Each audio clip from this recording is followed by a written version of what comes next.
sestry, milí oltárni spolubratia, milí rozhlasoví poslucháči.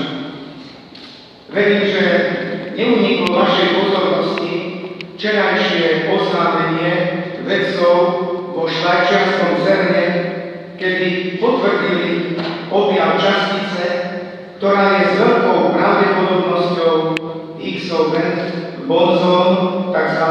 Božia častica. Odborníci hovoria o novej ére čiastkovej fyziky, že tento objav je ako evolúcia pre biológov. Higgsov bozón v súčasnom fyzikálnom modeli vysvetľuje, ako ostatné častice získali hmotnosť. Ak by základné častice hmotnosť nezískali, častice by bez hmotnosti lietali vesmírom rýchlosťou svetla a nikdy by nevytvorili atómy, z ktorých potom vznikali hviezdy a planéty. Keď som počul túto správu, položil som si otázku. Nie je to aj v našom živote tak, že ak sa osobne nestretneme s Bohom, tak sme podobní časticiam, ktoré nenaplnia svoje poslanie. Kedy tento svet a my v ňom objavíme, že sme akoby Božími časticami v tomto svete, že náš život a jeho zmysel je možné pochopiť len v súradniciach Božej prozreteľnosti a viery v Boha. Že Boh je ten, ktorý dáva váhu a zmysel nášmu životu. Žijeme v dobe, ktorú označujeme ako postmoderná. A charakteristickou črtou tejto doby je spiritualita hľadania. Dnešný človek sa aj v náboženskej oblasti správa ako pri nákupoch obrovských hyper- a supermarketoch, kde si vyberá a hľadá len to, čo sa mu páči, to, čo mu vyhovuje.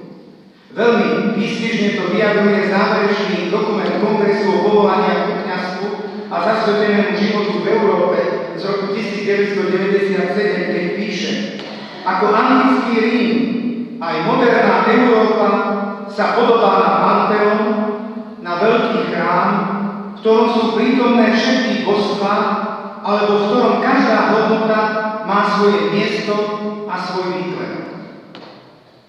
Charakteristikou ciest hľadania a zmýšľania dnešného človeka je odpútanie sa od objektivizmu, ktorého privádza k pohľadu na život ako na nezáväznú hru, v ktorej zákony, poriadok a princípy nemajú miesto.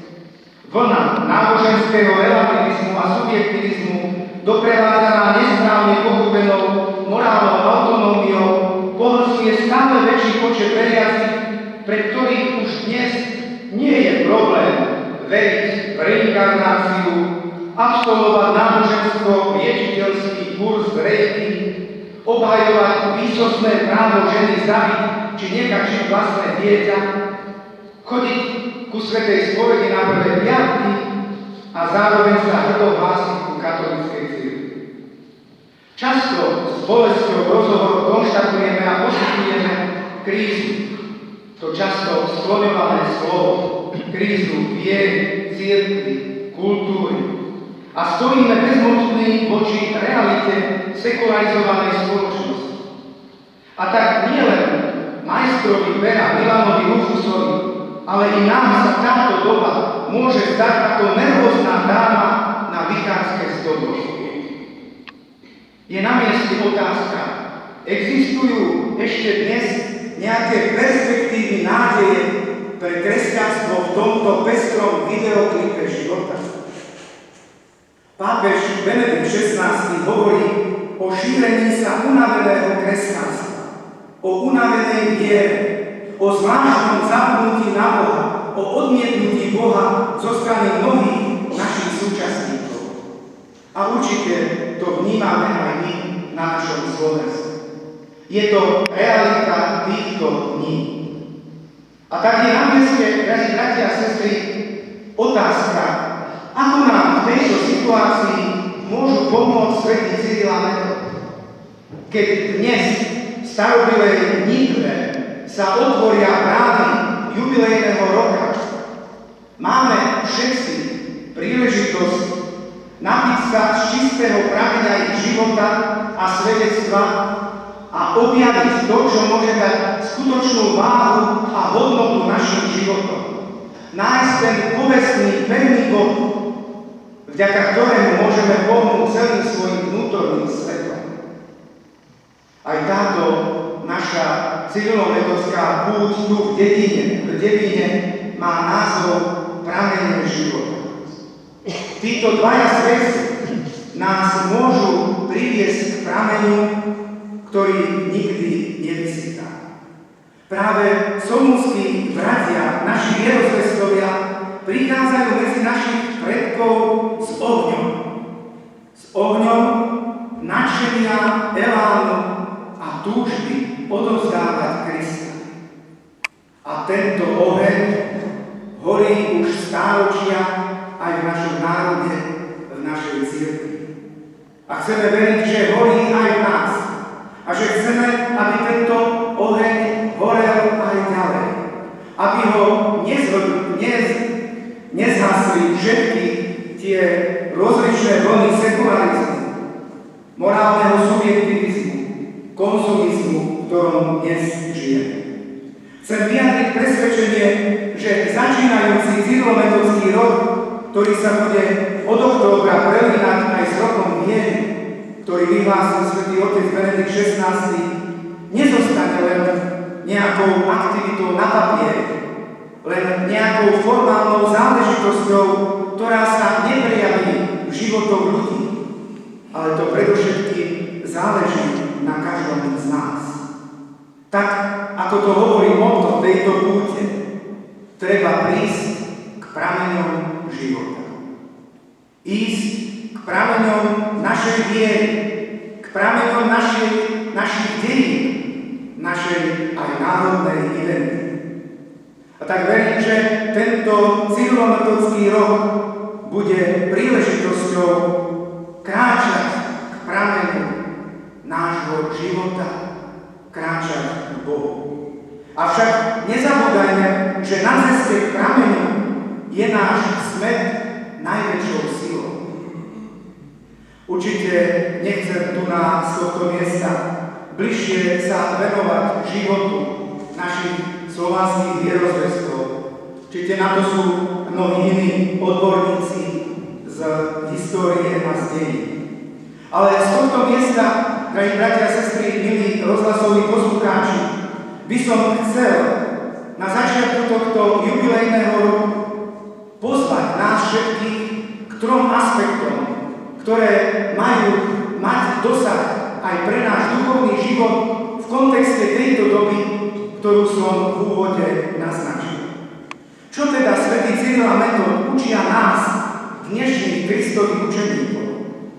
Svätý Cyril a Metod nám predovšetkým pripomínajú naše spoločné povolanie k svetosti, ktoré vyplýva z nášho krstu. Každý pokrstený je povolaný Kristom, aby sa stal svätým, teda dospelým kresťanom, zrelým vo svojej viere. Riziko, ktoré nám hrozí, je, že upadneme do pasce povrchnosti a priemernosti. Boha nemožno dať na okraj, na perifériu nášho života. Boh musí byť v strede. Práve preto sa naše farnosti, predovšetkým naše rozličné spoločenstvá musia stať miestami stretnutia s Kristom, ktorý jediný premieňa ľudské životy. Miestami, na ktorých možno objaviť krásu a radosť kresťanského života. Miestami, na ktorých sa v srdci každého pokrsteného zapáli hlboká túžba po svetosti.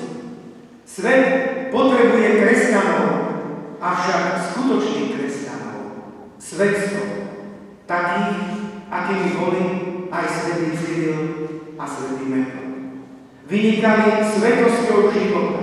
Práve táto ich svetosť, ktorá pramenila v Bohu, pretože Boh je prameňom všetkej svetosti, im dávala tú vnútornú energiu, vitalitu, ktorá nám tak častokrát v našom kresťanskom živote chýba.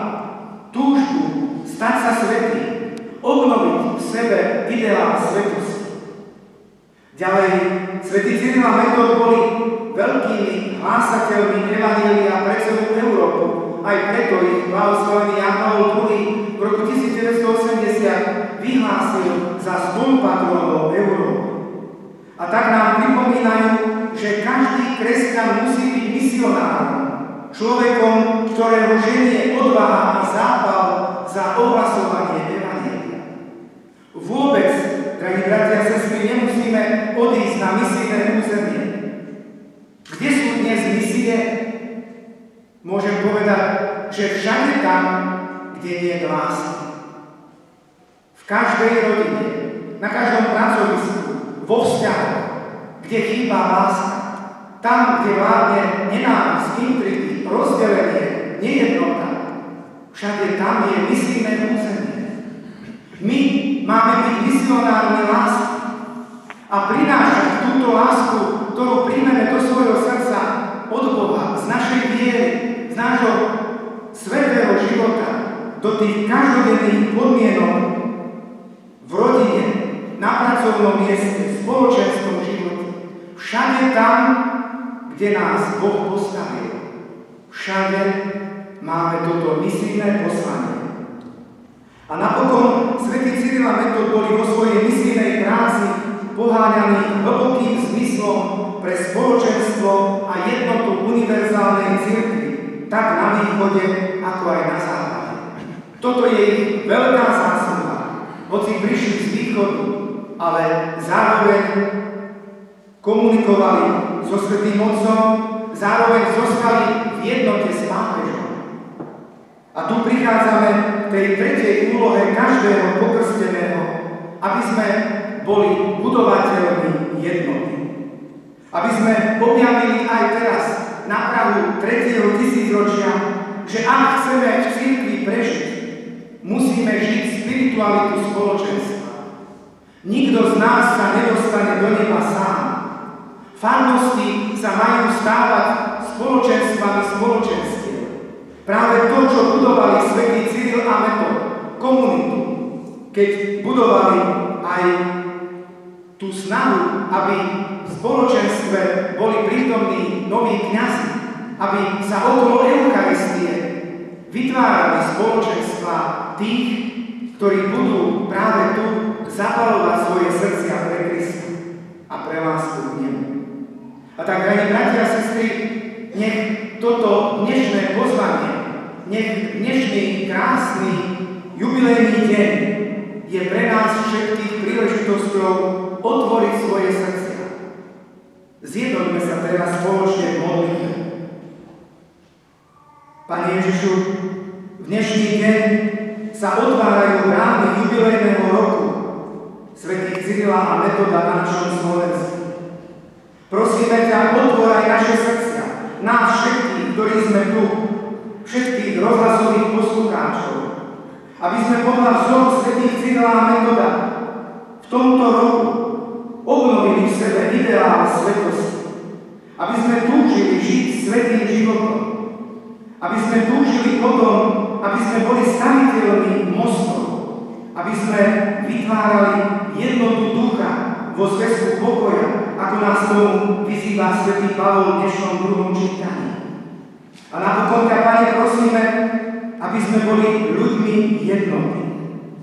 Veď vidíme toľko rozdelenia, toľko nejednoty, toľko rozporov, toľko zla okolo nás.